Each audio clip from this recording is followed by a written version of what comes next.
Good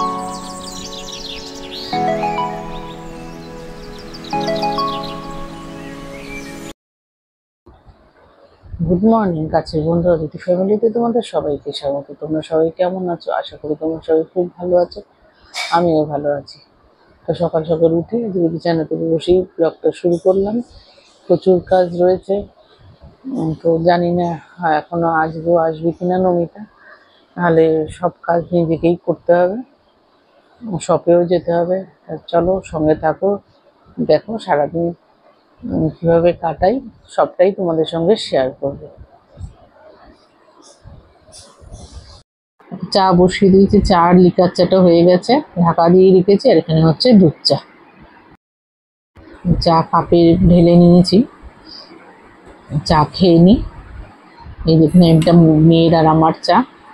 চা খেয়ে নিয়ে কাজে লাগবো, কারণ প্রচুর কাজ রয়েছে সারাদিনে। চা খেয়ে চলে এসেছি, আগে বিছানাটা গুছিয়ে নিই। বিছানাটা একদম গোছানো হয়নি। সকালে না আমি চা না খেয়ে কোনো কাজ করতে পারি না। এই দেখো, বিছানাটা মোটামুটি করে গুছিয়ে নিয়েছি। মেয়ে বসবে এখানে পড়তে। আজকে একটু বেলা করেই উঠেছি যদিও। চলো এবার যাব ফুল আনতে। দেখো এখন যাচ্ছি ফুল আনতে। বাইরে দেখো অঝোরধারায় বৃষ্টি হয়ে চলেছে। ফুলটা নিয়ে আসি, কেন কতক্ষণ দাঁড়াতে হয় কে জানে বৃষ্টির মধ্যে। আজকে যদিও বেরোবো না, তো তাও ওইটার দিকে একটা সুবিধা আছে। যে দেখো ফুল নিয়ে আমি চলে এসেছি, আসনে রেখে দিয়েছি। চলো এবার যাব ছাদে। দেখো যথারীতি আজকেও দুটো ফুল ফুটেছে।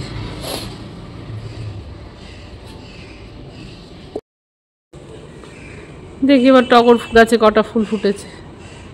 এই গাছ এখন ফুল কমিয়ে দিয়েছে। দাঁড়ো, দুটো, এইখানে দুটো, এইখানে তিনটে, 7টা ফুল ফুটেছে। চলো তুলে নি ফুলগুলো। এই যে 7টা টগর ফুল ফুটেছে। এবার 3তলার ছাদে যাই, দেখি। এ তো আবার হিমালয় পর্বত পেরিয়ে ওঠানো। এই যে এরম সিঁড়ি, এই পেরিয়ে ওঠা ওই যে ওপরে। তো এটা মোবাইলে ভিডিও করতে করতে ওঠা সম্ভব না। এই বুড়ো বয়সে পড়ে গেলে হাড় গোড় ভেঙে বিছানায় পড়ে থাকবো, দেখার কেউ নেই। যত জীবন চাই বোঝা হয়ে বাঁচতে চাই না বাবা। চলো উপরে যাই, উপরে গিয়ে আবার দেখাচ্ছি তোমাদের।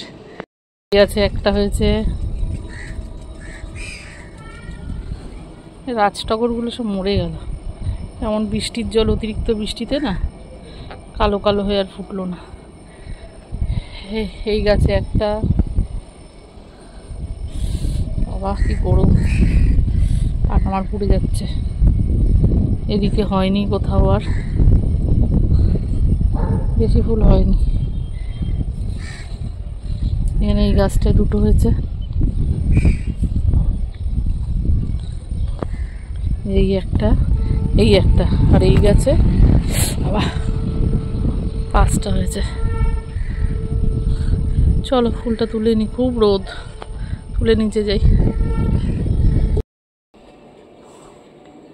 এই যে আমার ফুলের ঝুড়িতে আজকে এই কটা ফুল ফুটেছে, 5টা, 6টা, 8টা, 9টা জবা ফুল ফুটেছে।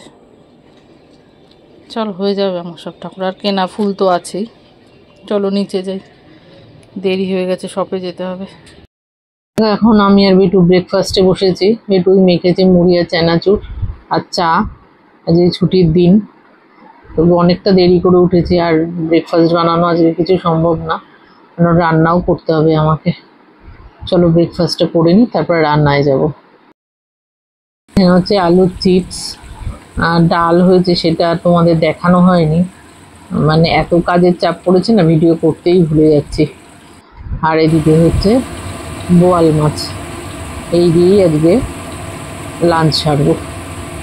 দেখো স্নান সেরে পুজো সেরে নিয়েছি। ঠাকুরের আসনটাকে কি ভালো লাগছে না দেখতে। আমার রোজ তোমাদের সঙ্গে এটা শেয়ার করতে ভালো লাগে। চলো এবার লাঞ্চে বসবো। দেখো, খাওয়া দাওয়া করে একটু রেস্ট নিয়েছিলাম, এখন উঠেছি, উঠে একটু চা করছি। বেশি বাজেনি, এখন ওই 4:30 মতো বাজে। উঠতে একদম ইচ্ছা করছিল না, শরীরটা একদম ভালো নেই। তা চাটা খাই, চা খেয়ে তারপরে বাকি কাজ সব করবো। চলো তাহলে সঙ্গে থাকো, আবার কাল থেকে যেমনকার রুটিন তেমন শুরু হবে, সঙ্গে থাকো। চা আমাদের হয়ে গেছে, লিকার চা। লিকার চাটা একটু ঢাকা দিয়ে রেখে দিই, নাহলে তো একদমই ভালো লাগে না খেতে। চা খেয়ে নিই, তারপরে আবার ফিরে আসছি। এখন সন্ধে দিয়ে এখন চলে এসেছি ফ্রেঞ্চ ফ্রাই ভাজতে। তা বেশ কদিন ধরেই খালি মনে হচ্ছে একটু ফ্রেঞ্চ ফ্রাই খাবো বলে, কিন্তু এই রাত্রিবেলা 10টায় ফিরে আর আমার একদম ইচ্ছা করে না। তারপরে এই সবার খিদে পেয়ে যায়, খেতে দাও কুটু, কে কখনো আমি দিই, কখনো মেয়ে দেয়, মেয়েই দেয় বেশিরভাগটা খেতে, আর ইচ্ছা করে না। আমিও মাঝে মাঝে নিয়ে কুটুকে বেরোই। তা ফ্রেঞ্চ ফ্রাইটা খেয়ে মেয়ে যাবে আজকে কুটুকে ঘোরাতে, আর আমি যাবো রান্না। আমি আজকে একটা নতুন রান্না ট্রাই করব, মাটন কিমা উইথ মটরশুঁটি।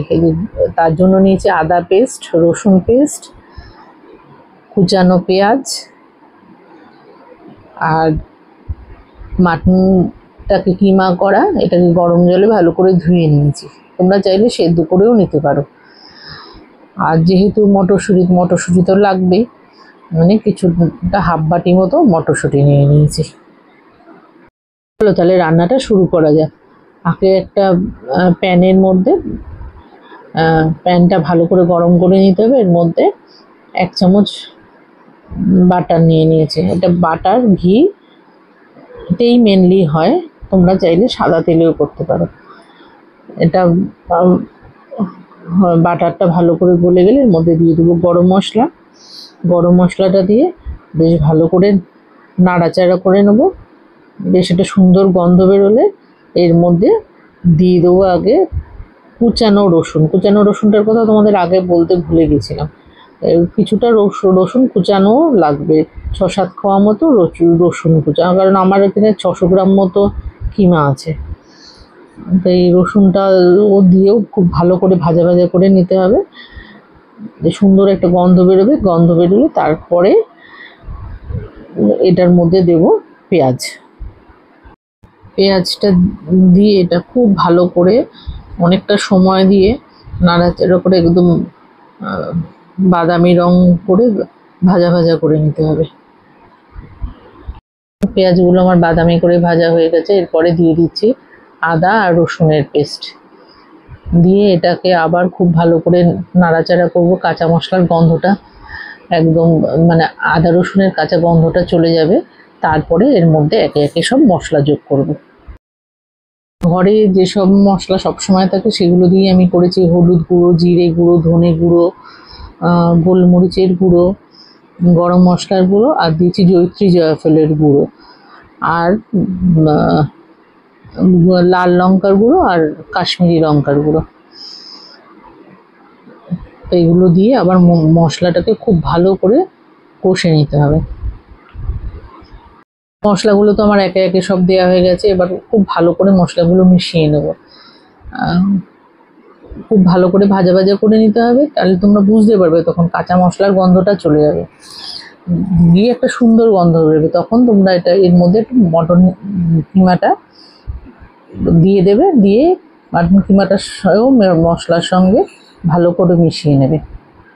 এই মাটন কিমাটা দিয়ে অনেকক্ষণ নাড়াচাড়া করতে হবে। এটাও বেশ একটু ভাজা ভাজা করতে হবে। একটু দেখবে কালারটা একটু চেঞ্জ হয়ে আসবে অনেকক্ষণ ধরে নাড়াচাড়া করার পর। বেশ অনেকক্ষণ ধরে নাড়াচাড়া করার পরে এর মধ্যে আমি দিয়ে দেবো টমেটোর পেস্ট। আমি 2টো টমেটো আগে থেকে পেস্ট করে রেখে দিয়েছিলাম। এবার টমেটোর পেস্টটা দিয়ে এটাকে আবার আরও ভালো করে অনেকক্ষণ ধরে নাড়াচাড়া করে এবার এর মধ্যে দিয়ে দিলাম নুন। আমি আগে কিন্তু নুন দিইনি, এই প্রথম নুন দিলাম। নুন দিয়েও অনেকক্ষণ ভালো করে কষাতে হবে। বেশ অনেকক্ষণ ধরে কষাতে কষাতে দেখবে বেশ নরম হয়ে গেছে। তখন আমি এর মধ্যে দিয়ে দেবো গরম জল। গরম জল দিয়ে ভালো করে নাড়াচাড়া করে এটাকে ঢেকে রেখে দেবো। বেশ অনেকক্ষণ সময় লাগে এটা হতে। আমি আধ ঘন্টা বাদে একবার চেক করবো এটা হয়েছে নাকি।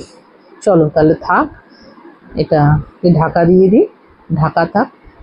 তারপরে আমরা আবার কিছুক্ষণ বাদে ঘুরে এসে দেখব। আমার রান্নাটা যখন 80% হয়ে আসবে তখন আমি এর মধ্যে মটরশুঁটিগুলো মিশিয়ে দেবো। মটরশুঁটিগুলো মিশিয়ে দিয়ে ভালো করে নাড়াচাড়া করে আবার খানিকটা গরম জল দিয়ে আবার এটাকে ঢাকা দিয়ে রেখে দেবো আরও 15 থেকে 20 মিনিট।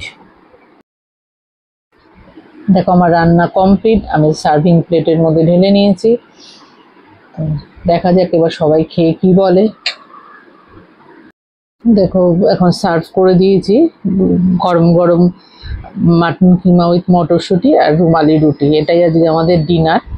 তো মেয়েকে টেস্ট করিয়েছিলাম, মেয়ে বলেছিল অপূর্ব হয়েছে। আমি এখনো খাইনি, খেয়ে তোমাদের জানাচ্ছি কেমন হয়েছে। দেখো চলে এসছি এখন ভিডিওটা এন্ড করতে। তো সারাদিন কীভাবে কাটালাম সবটাই দেখলে। আজকে তো প্রচুর পরিশ্রম গেছে, ছুটির দিন হলে হবে কি, যেহেতু হেল্পিং হ্যান্ড আসেনি সেহেতু সবটা একাই সামলাতে হয়েছে।